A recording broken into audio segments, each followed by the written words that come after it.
Hi everyone, in this video, I will show you how to change email background in Outlook.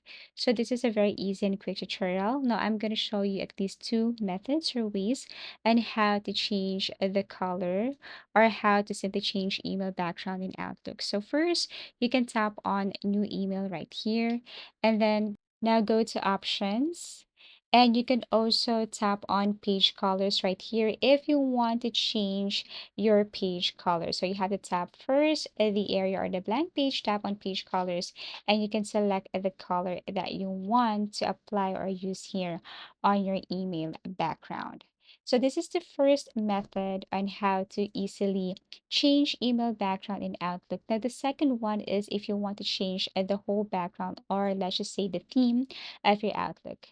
What you're going to do here is tap on File, go to Options, and then here under General, you have to look for personalize your copy of Microsoft Office.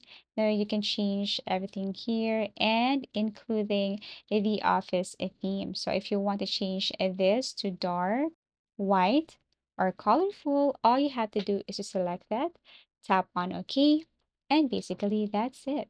So that's how easy it is to change email background in Outlook. Thank you for watching and see you again in our next video tutorials.